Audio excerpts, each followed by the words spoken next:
প্রিয় দর্শক, সংবাদপত্রে বাংলাদেশ অনুষ্ঠান থেকে আমি রেজানুর রহমান আপনাদেরকে স্বাগত জানাচ্ছি। বিভিন্ন জাতীয় দৈনিকে প্রকাশিত খবরের বিশ্লেষণ নিয়ে আমাদের আজকের এই অনুষ্ঠানে অতিথি হিসাবে উপস্থিত আছেন দৈনিক প্রথম আলোর যুগ্ম সম্পাদক, কবি, সাংবাদিক সৌরভ হাসান। শুভেচ্ছা, শুভ সকাল। আপনাকে শুভেচ্ছা, শুভ সকাল। পত্রপত্রিকায় প্রকাশিত কয়েকটা গুরুত্বপূর্ণ শিরোনাম আপনাকে একটু পড়ে শোনাই, তারপর আমরা আলোচনায় যেতে চাই। দৈনিক প্রথম আলো, রাজু ভাস্কর্যের সমাবেশ, ঢাকার বাইরেও বিক্ষোভ, জুলাই গণঅভ্যুত্থানের প্রথম বছর, অর্থনৈতিক সম্পর্ক জোরদারে কাজ করবে যুক্তরাষ্ট্র বাংলাদেশ। জুলাইয়ের পর প্রত্যেকে যার যার এজেন্ডায় চলে গেছে। দৈনিক যুগান্তর, রক্তাক্ত জুলাই জাগরণ, ছাত্র জনতার অভ্যুত্থানের প্রথম বার্ষিকী, আনুষ্ঠানিক অভিযোগ আমলে নিলেন ট্রাইব্যুনাল, আবু সাইদ হত্যার নির্দেশদাতা হাসিনা। দৈনিক সমকাল, 141 আরটিপি পিসিআর ল্যাব সচল প্রকল্প নেওয়া হচ্ছে, জুলাই আমাদের গণতন্ত্রের দিকে নিয়ে যাক, আবুল কাসেম ফজলুল হকের একটি বিশেষ লেখা। কালের কণ্ঠের শিরোনাম, দ্রব্যমূল্যে হাসপাস মানুষের, মানবাধিকার নিয়ে নজরদারি বাড়বে, ঢাকায় জাতিসংঘের মানবাধিকার অফিস, গণঅভ্যুত্থানের মাস জুলাইয়ের শুরু আজ। দৈনিক ইত্তেফাক, জুলাই গণঅভ্যুত্থানের বর্ষপূর্তি, 36 দিনের কর্মসূচি শুরু আজ।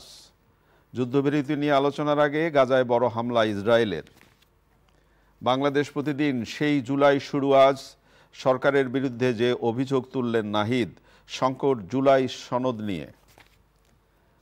মানব জমিনের শিরোনাম, 1 বছরে হয়নি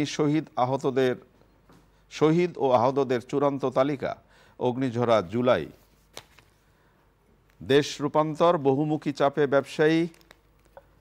ব্যবসায়ীরা, বর্ষপূর্তিতে আজ থেকে নানা কর্মসূচি, জুলাই গণঅভ্যুত্থান, আগ্নেয়াস্ত্র, ডাকাত, ছিনতাইকারীর হাতে।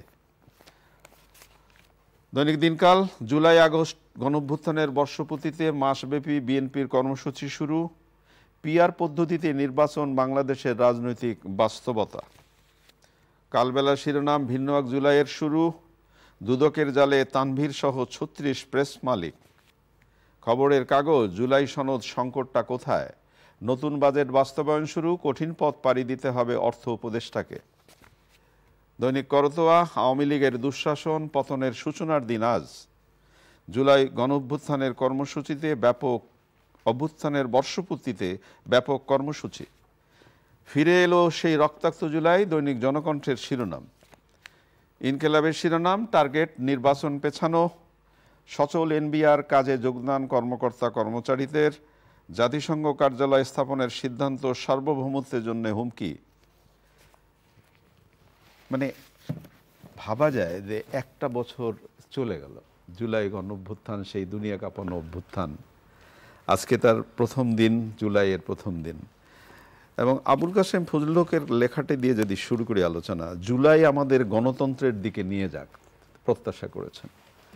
না, কিন্তু এটি তো জুলাই অভ্যুত্থানের বড় আকাঙ্ক্ষা ছিল যে গণতন্ত্র প্রতিষ্ঠিত হবে, মানুষের যে বৈষম্য ছিল, রাষ্ট্র ব্যবস্থার যে বৈষম্য, সেটি দূর হবে, অন্তত সূচনাটা হবে। কিন্তু 11 মাস পর আমরা কোন অবস্থায় আছি? আর নাহিদ ইসলাম সাবেক উপদেষ্টা এবং তিনি বলেছেন, জাতীয় নাগরিক পার্টির যে আহ্বায়ক, তিনি বলেছেন যে যে যার এজেন্ডায় চলে গেছে। এটা কিন্তু খুব ভালো কথা নয়, যে যার এজেন্ডায় চলে যাওয়া। এজেন্ডা তো একটাই থাকা উচিত ছিল, যে গণতন্ত্র প্রতিষ্ঠান, ন্যায় প্রতিষ্ঠা এবং সবাই একসঙ্গে চলা। এই যে যার এজেন্ডায় চলে যাওয়াটা হচ্ছে এক ধরনের দুর্বলতা, ব্যর্থতা। আর সেখানে সরকার, আন্দোলনকারী দল, রাজনৈতিক নেতৃত্ব সবারই দায় আছে।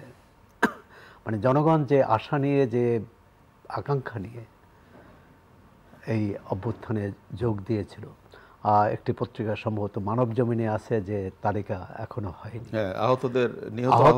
শহীদ এবং আহতদের তালিকা না হওয়া, এটা তো মারাত্মক ঘাটতি বলবো, ব্যর্থতা বলবো, যে কেন এতদিনে হলো না। হ্যাঁ, অনেকেই বলতে পারেন যে 71-এর শহীদদের তালিকাও আমরা পাইনি, কিন্তু ৭১-এ তো ৩০ লাখ মানুষ জীবন দিয়েছে। আর এখানে সরকারি জাতিসংঘ হিসেবে বলা হয় ১৪০০,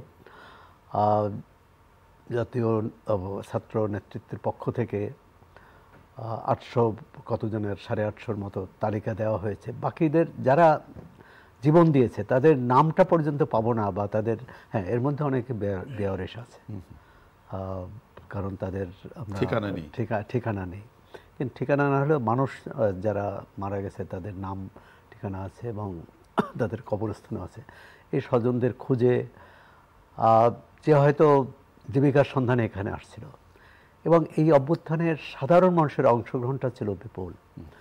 আর সংগঠিত মানুষের চেয়ে অসংগঠিত মানুষের অংশগ্রহণ স্বতঃস্ফূর্ত ছিল, কি বলে, বেশ গুরুত্বপূর্ণ ছিল। এবং তারা যে মারা গেছেন সেটা হয়তো স্বজনরাও জানে না, যে কারণে এই অবস্থা।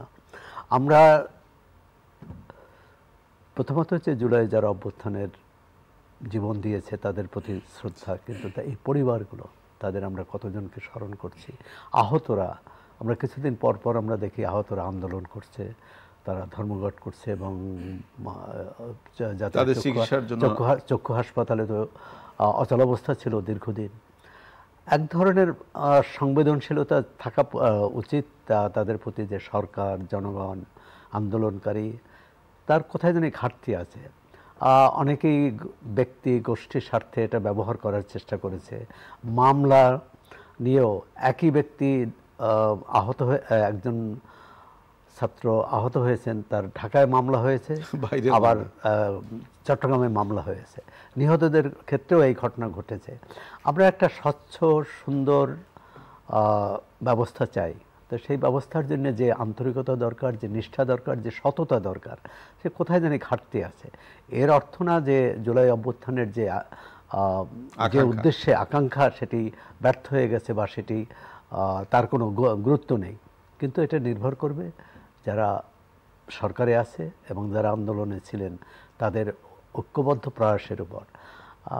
একটা ছিল গণতন্ত্র, যেমন অধ্যাপক আবুল কাশেম ফজলুল যে লেখাটি লিখেছেন, গণতন্ত্রে ফিরে যাক, এটি প্রত্যাশা। সেজন্য তো একটা ঐকমত্যে পৌঁছাতে হবে। আর জাতীয় ঐকমত্য কমিশনের সাথে রাজনৈতিক দলগুলোর ধারাবাহিক বৈঠক চলছে, কিন্তু মৌলিক অনেক বিষয়ে কিন্তু আমরা ঐকমত্য দেখি না। বিভেদ, এক দল এক অবস্থান নিলে অন্য দল তার বিপরীত অবস্থান নেয়। সুতরাং এটিও কিন্তু কোথায় নিয়ে যাবে। জুলাই ঘোষণা বা জুলাই সনদ, যেটা এই জুলাই মাসের মধ্যেই হওয়ার কথা ছিল, এবং জাতীয় নাগরিক পার্টি তো হতাশা ব্যক্ত করেছে, এবং তারা বলছেন তারাই নিজেরা দেবে, এবং সরকারকে দায়ী করেছে। যদিও নাগরিক পার্টির যে প্রধান, তিনি সরকারেও ছিলেন। এটি এতদিনে হলো না কেন, এই প্রশ্ন তো আসবেই।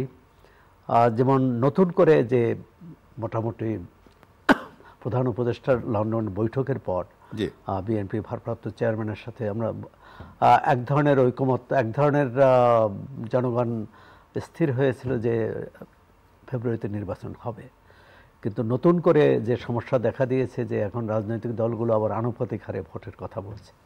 আনুপাতিক হারে ভোটটা পৃথিবীর অনেক দেশেই আছে, এটা যে হতে পারে না তা না, কিন্তু সেটা না, প্রথমত হচ্ছে দেশ তৈরি, দেশ তো মানুষ তৈরি করে, যে কোনো ব্যবস্থার জন্য তৈরি হতে পারে। কিন্তু সেটি এই যে মাঝপথে আলোচনাটা, তাহলে কি আলোচনাটা কি থামিয়ে দেওয়ার জন্যে, অথবা একটা অনিশ্চিত পথে নিয়ে যাওয়ার জন্য কি না এটি। হ্যাঁ, এখন এখানে আছে যে এক ভোট এক মাথা এক ভোটের ভিত্তিতে, যেটি ৭০-এর নির্বাচন আমাদের স্বাধীনতা এনে দিল। আর সেই ভোট ব্যবস্থা আর ব্যাপারে, নিম্নকক্ষের ব্যাপারে তো আপত্তি এর আগে দেখিনি। উচ্চকক্ষের বিষয়ে কিন্তু এটা আসছে, যে নিম্নকক্ষের যে ভোটের ভিত্তিতে রাজনৈতিক দলগুলো যাতে উচ্চকক্ষের আসন পায়, আমি মনে করি যে এটা যৌক্তিক। কিন্তু আবার নতুন করে সবটাই আনুপাতিক হারে, তাহলে সব কিছু নতুন করে শুরু করতে হবে। তাহলে এই ঐকমত্য কমিশনে হবে কি না সেটা প্রশ্ন। আবার যেসব বিষয়ে ঐকমত্য হয়েছে সেগুলো থাকবে কিনা, অনেকগুলো জটিল পরিস্থিতির সামনে এসেছে। এখন এটা কিভাবে সমাধান করবে সরকার এবং রাজনৈতিক নেতৃত্বকে সেটা না, তাদেরকেই সেটা করতে হবে, কারণ মানুষ তো তাদের উপর আশা রাখছে। এখন মানুষ কিন্তু ইতিমধ্যে অনেকটাই হতাশ হয়ে পড়েছে যে সরকার এই 11 মাস। আমি আপনাকে একটা ছোট্ট করে জানতে চাই, এই যেমন ধরেন 5ই আগস্ট গত বছরে এই ঢাকা শহরে মিছিলের শেষ সারিটা কোথায় ছিল খুঁজে পাওয়া যাচ্ছিল না। এত মানুষের অংশগ্রহণ, এক বছর প্রায় 11 মাস পরে এই জুলাই অভ্যুত্থানকে কেন্দ্র করে অন্তত যারা সব রাজনৈতিক দলগুলো কি একটা কর্মসূচি দিতে পারতো না? পারতো না কেন? সবকিছুই তো মানুষই তো সবকিছু পারে, আবার পারে না, তো দিতে পারেনি। যেটি আবার ওই নাহিদ ইসলামের কথা বলতে হয়, যে চলে গেছে, এখন একসঙ্গে দিতেই হবে এমনও না। আমরা এরশাদ পতনের পর রাজনৈতিক দলগুলো 3 জোট, এবং পরবর্তীকালে তো জোটও ভেঙে গেল, আলাদা আলাদা রাজনৈতিক দলগুলো কিন্তু আলাদা আলাদা কর্মসূচি নিয়েছে, কিন্তু তাদের একটা ছিল যে আজকে স্বৈরাচারের পতন হয়েছে, সুতরাং ভবিষ্যতে যাতে স্বৈরাচার না আসে এবং গণতন্ত্র মজবুত হয়। কিন্তু সেটা আমরা 30 বছরে পারিনি। এখন যে আমরা স্বাধীনতা যুদ্ধের মধ্য দিয়ে দেশ স্বাধীন করি, আন্দোলন করে স্বৈরাচারের পতন ঘটায়, কিন্তু গণতন্ত্র অধরাই থেকে যায়। এবারেও যদি সেটা থাকে, 90 থেকেছে, স্বাধীনতার পর থেকেছে, এবারেও যদি থেকে যায়, সেটা কিন্তু খুবই দুর্ভাগ্যজনক হবে। আশা করি রাজনৈতিক নেতৃত্ব এটা উপলব্ধি করবে এবং জনগণের আকাঙ্ক্ষার প্রতি মর্যাদা দেবে।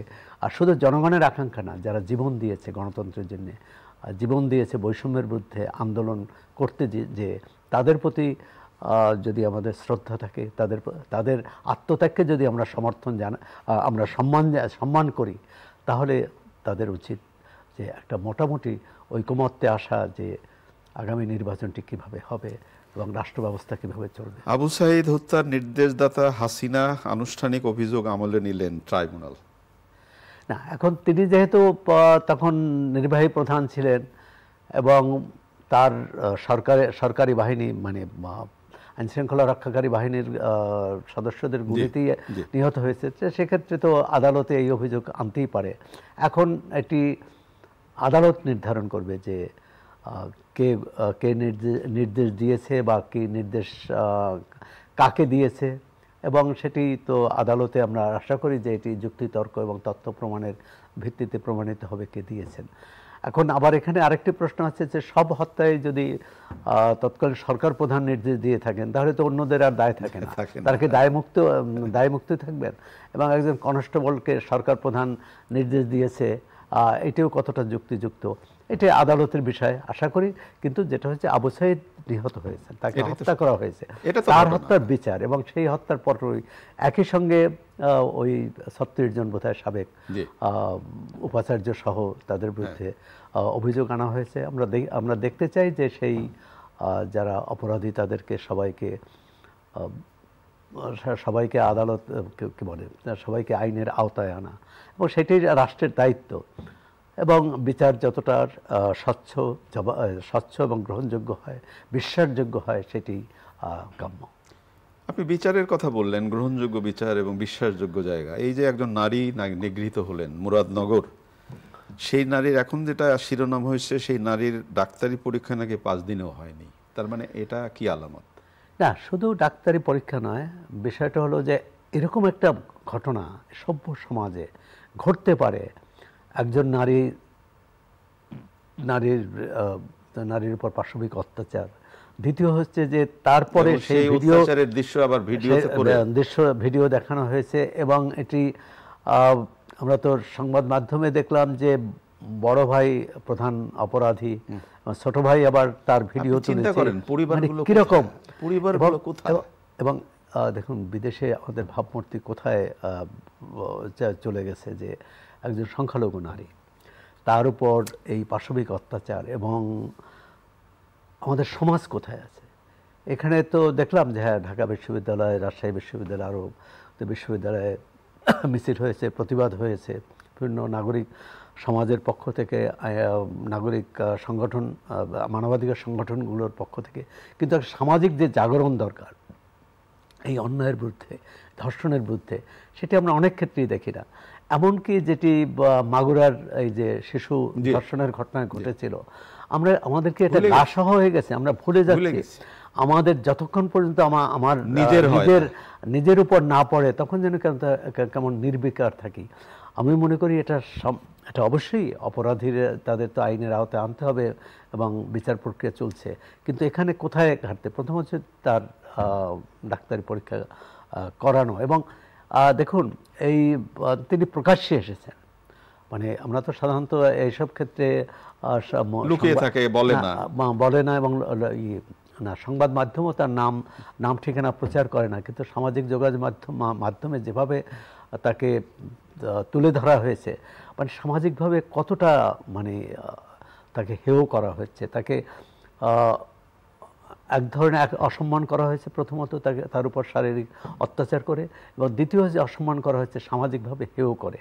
এই যে আমরা অসম্মানের সমাজে বাস করছি, এবং এক্ষেত্রে ওই যারা অভিযুক্ত এবং তাদের পক্ষের কথা বলার লোক আছে, এবং সেটি ধর্ষণ হয়েছে কি হয়নি এটা নিয়ে নানা রকম প্রচার, এবং তার সাথে এখানে তো ধন্যবাদ দেব যে সেখানকার যে অতিরিক্ত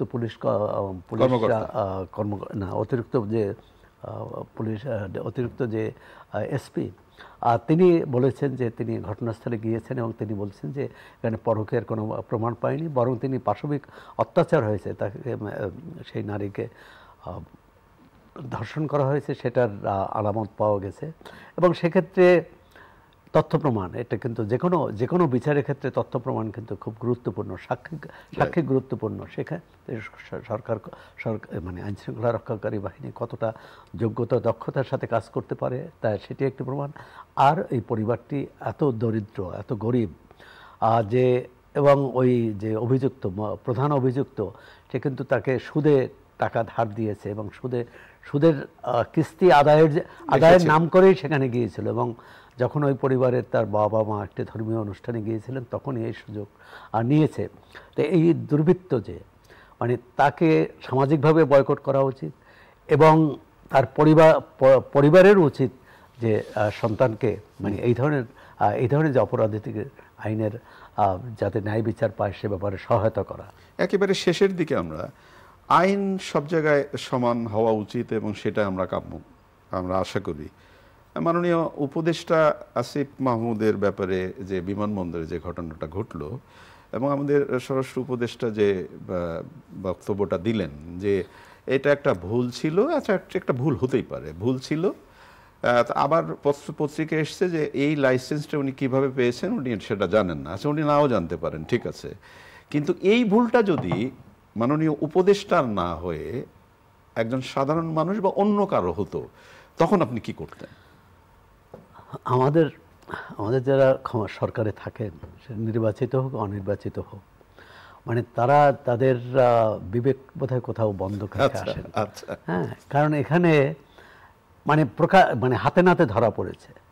হয় এখানে জাতির কাছে ক্ষমা চাওয়া উচিত, কারণ তিনি এখনো উপদেষ্টা এবং তার পক্ষে সাফাই গাওয়ার কিছু নেই। দ্বিতীয় হচ্ছে যে সরকারের পক্ষ থেকে আমরা তো দেখলাম সাবেক রাষ্ট্রপতির যে বিমানবন্দর থেকে কিভাবে গেলেন সে ব্যাপারে উপদেষ্টার নেতৃত্বে কমিটি হলো তাৎক্ষণিকভাবে 3 জন উপদেষ্টাকে নিয়ে সম্ভবত কমিটি হলো। তো এক্ষেত্রে একটা তদন্ত কমিটি হবে না কেন?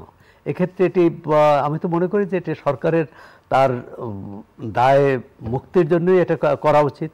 এবং ওই সংশ্লিষ্ট উপদেষ্টা একটা ব্যাখ্যা দিয়েছে, সেই ব্যাখ্যা কতটা গ্রহণযোগ্য এটিও দেখার বিষয়। একটা ভুল, এখানে তো ভুলের বিষয় নয়, আইন লঙ্ঘন করছে কিনা। ভুল মানুষ ব্যক্তিগতভাবে করতে পারে সেটা আলাদা, কিন্তু এখানে হলে আইনের বিষয়।